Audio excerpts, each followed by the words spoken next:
Seja bem-vindo e bem-vinda ao CLcast, o seu podcast de luz. Bem-vindos à nossa conversa de hoje. Vamos explorar um tema, olha, fascinante. A comunicação entre nós e o que a doutrina espírita chama de guias espirituais ou espíritos protetores. A gente se baseou aqui no material que compila ideias de fontes essenciais, como Allan Kardec, e também traz relatos de nomes como Chico Xavier, Divaldo Franco e até do sensitivo Edgar Cayce. E a ideia central ela é bem intrigante, né? A possibilidade de ter uma presença invisível, um guia ali dedicado tentando falar com a gente o tempo todo. Exato. E a gente muitas vezes nem nota. Então, o nosso objetivo aqui é meio que desvendar, com base nessas fontes, como seria essa comunicação, qual a finalidade dela, sempre voltando para os fundamentos do Kardec, né? Sim, nas obras de base. O ponto de partida é quase cinematográfico, assim. É a ideia de que talvez, sei lá, agora mesmo, um ser de luz esteja tentando mandar uma mensagem importante pra gente. Vamos investigar o que o Livro dos Espíritos, o Livro dos Médiuns principalmente, e também as experiências desses médiuns podem nos dizer sobre isso. Para começar, então, o material aponta para um conceito que está lá em O Livro dos Espíritos, né? Uma verdade fundamental, como descrevem. Isso, na questão 459 de Kardec. Que cada pessoa, desde que nasce, teria pelo menos um espírito protetor com ela. Quase um anjo da guarda pessoal, vamos dizer assim. Exatamente. E a ideia não é que seja um espírito qualquer, sabe? Seria uma entidade de uma ordem considerada superior, com a missão mesmo de ajudar na nossa evolução espiritual e proteger de perigos. É interessante que uma das fontes até comenta que a maioria das pessoas viveria ignorando essa companhia. É como ter um telefone tocando do lado, com uma mensagem importante e a gente não atende. Ignorando. E essa ideia de uma vigilância constante, ela aparece também em relatos ligados ao Chico Xavier, por exemplo, como os do espírito André Luiz, lá no livro Nosso Lar, certo? Sim, ele detalha essa observação atenta do plano espiritual, o envio constante de inspirações, de advertências, um cuidado contínuo mesmo. Um cuidado sutil, talvez, na maior parte do tempo. Ok, tá. Vamos tentar entender melhor isso. Se essa presença existe e tenta se comunicar, como é que isso acontece na prática? O material que a gente viu destaca 3 jeitos principais. O primeiro seria por pensamentos, aquelas ideias repentinas, intuições... Aquela lâmpada que acende do nada, né? Isso. Aquela ideia que surge e te faz mudar um plano ou tomar uma decisão que nem você esperava. Mas aí... como que a gente diferencia isso de um pensamento nosso mesmo? É uma ótima pergunta. O Edgar Cayce, por exemplo, que o material cita, ele sugeria que os guias usam muito essa via da intuição. É como se eles sussurrassem ideias boas na nossa mente, principalmente quando a gente está mais calmo, mais receptivo. E o Kardec, aí a gente volta para ele especialmente em O Livro dos Médiuns, ele complementa isso de forma muito clara. Os espíritos superiores agem com delicadeza no pensamento. Eles respeitam o nosso livre-arbítrio, não tem imposição, é sugestão. A ideia é ajudar sem tirar a nossa responsabilidade de escolher e aprender, né? A diferença veria talvez da qualidade desse pensamento, se ele conforta, se inspira para o bem, e da nossa própria sensibilidade que pode ser desenvolvida. Faz sentido. A segunda forma seria pelos sonhos. E aqui a coisa fica, nossa, muito interessante.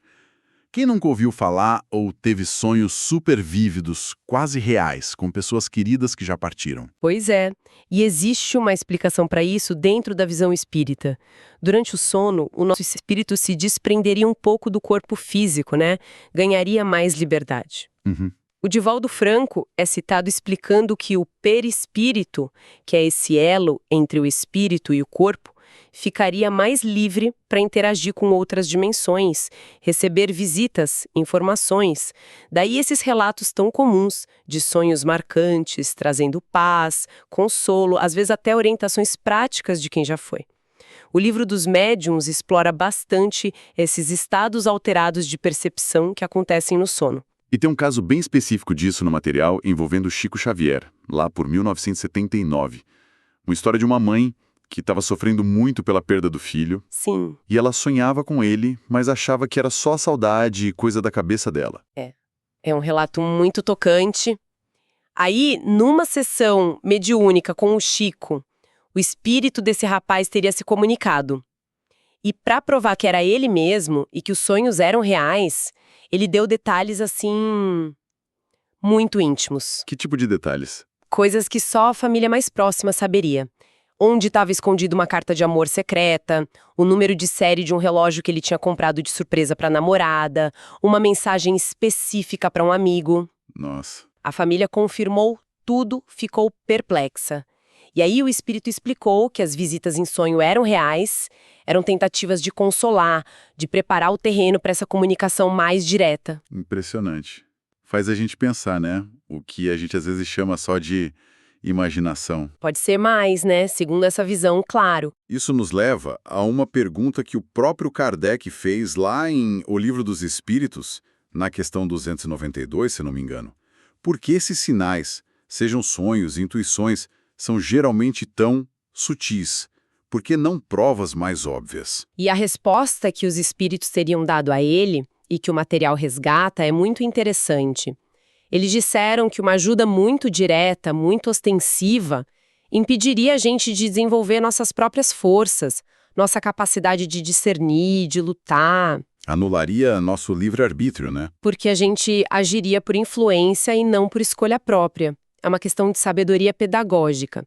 Eles ajudam na medida certa para estimular o aprendizado, mas sem tirar a nossa responsabilidade. Entendi. É como um professor que não dá a resposta pronta. Exato. Edgar Cayce também falava algo parecido, que cada alma tem os guias adequados para o seu momento, para suas necessidades kármicas. A ajuda é personalizada para o crescimento, não para criar dependência. Faz todo sentido essa lógica.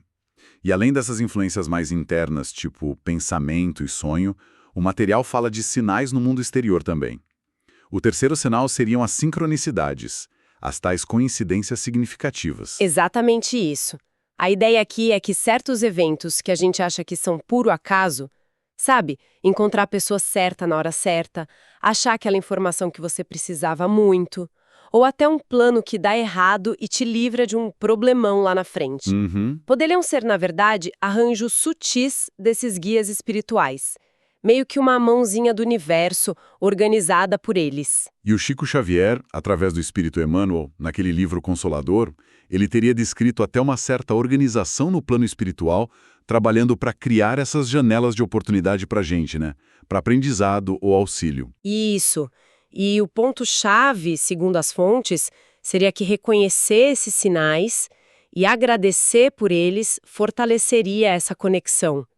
Kardec mesmo relacionava a fé e a gratidão, temas centrais lá em O Evangelho segundo o Espiritismo, a uma espécie de antena da alma, sabe? Que amplia a nossa capacidade de perceber essa ajuda. Uma sintonia fina. O material ainda traz uma perspectiva interessante do Edgar Cayce, que casa bem com a visão espírita. Ele sugeria que esses guias nos acompanham não só nessa vida, mas através de várias existências. Eles conheceriam nossos padrões, nossas lições acumuladas, nosso histórico. Isso é profundo. E Kardec, de novo, lá em O Livro dos Médiuns, ele mapeou os diferentes níveis de comunicação possíveis.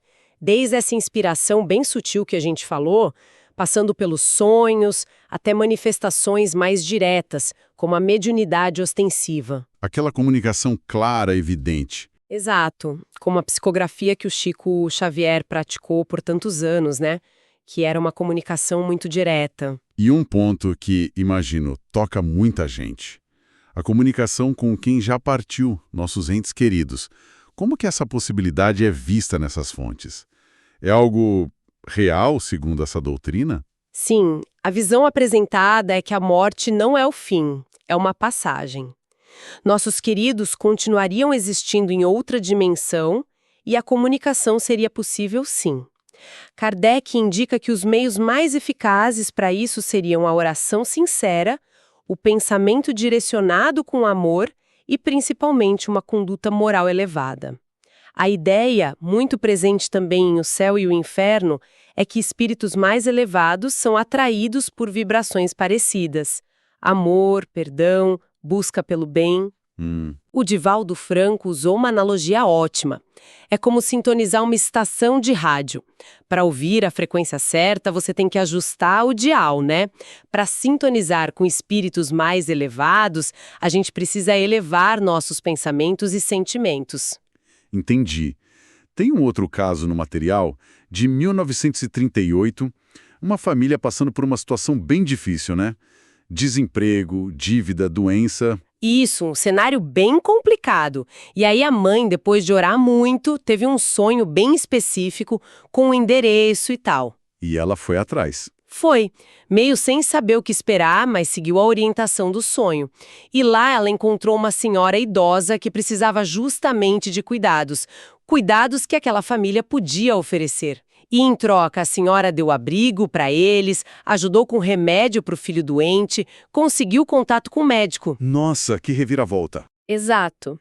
É um exemplo que ilustra bem como essa ajuda espiritual, segundo essa visão, pode vir de formas inesperadas.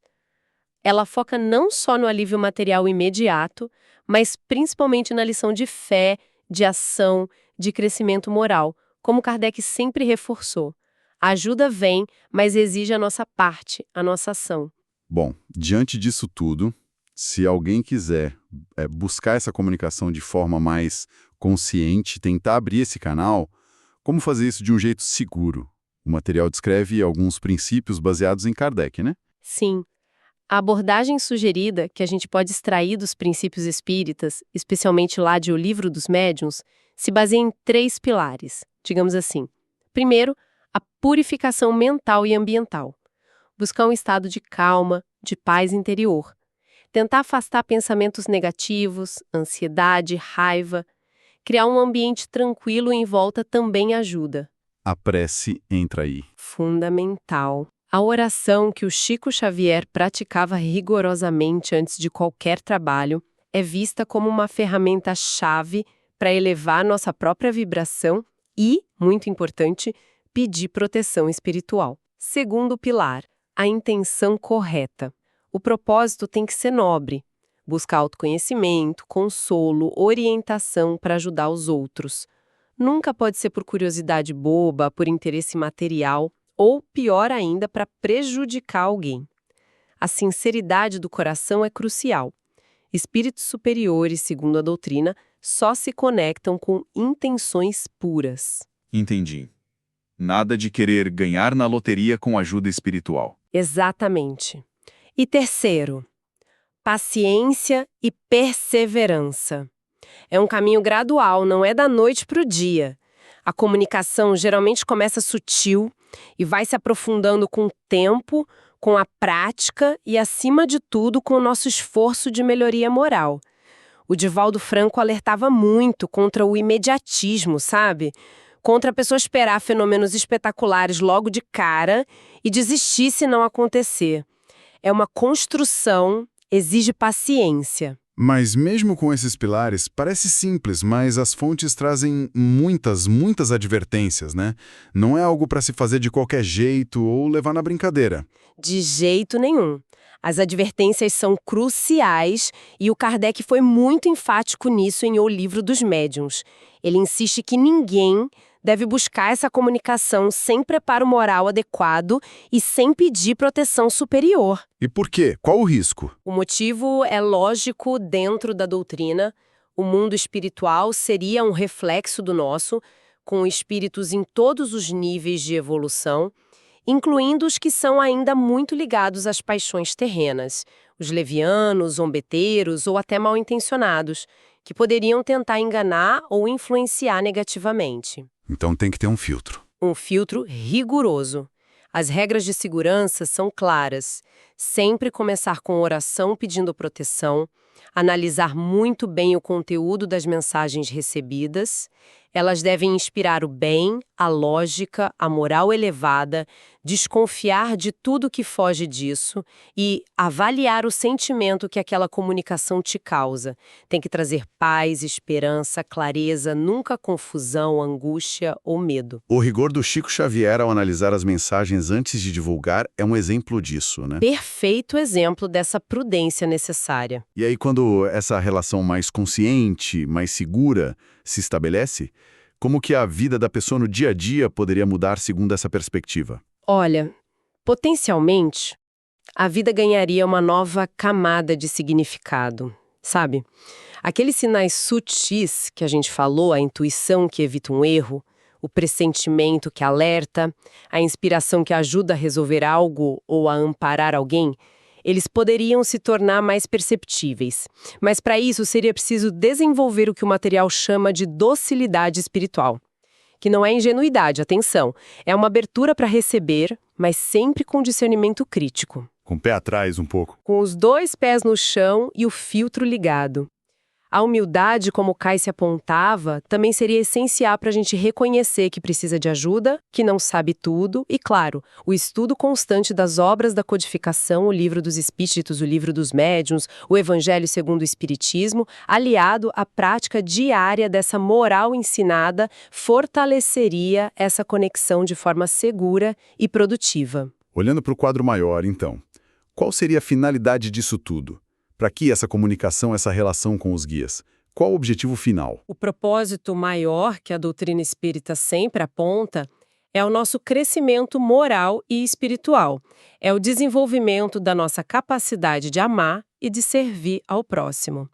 As fontes terminam com uma visão muito otimista, quase uma promessa final. A ideia de que todos nós temos um destino de relativa perfeição espiritual nos esperando, e esses guias são como tutores dedicados trabalhando para nos ajudar a despertar esse potencial divino que existe em nós.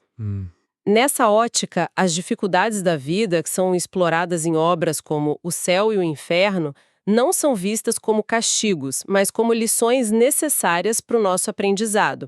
E a reencarnação, detalhada em A Gênese e o Livro dos Espíritos, aparece como a expressão máxima da justiça e da misericórdia divinas, nos dando novas chances de aprender, de reparar erros, de evoluir.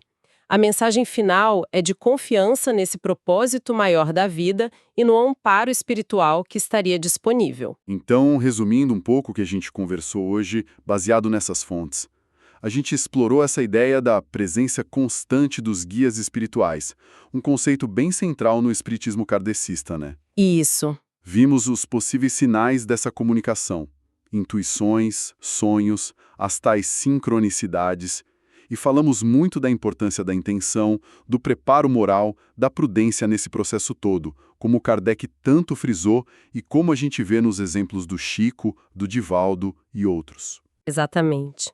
E conectando tudo isso, a visão que essas fontes apresentam é profundamente esperançosa, né? Sugere que a gente não está sozinho nessa caminhada aqui na Terra.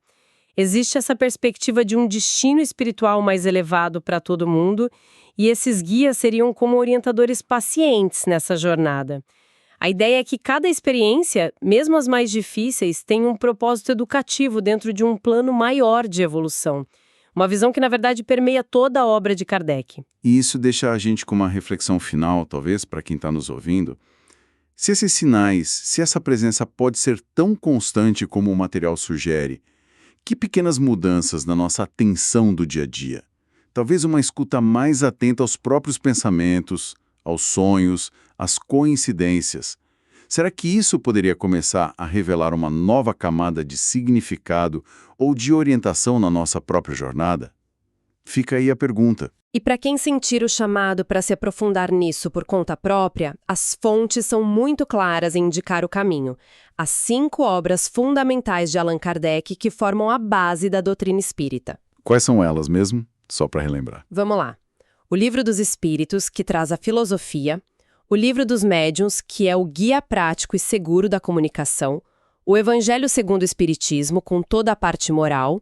O Céu e o Inferno, que discute a justiça divina depois da morte, e a Gênese, que aborda a origem das coisas sob a ótica espírita.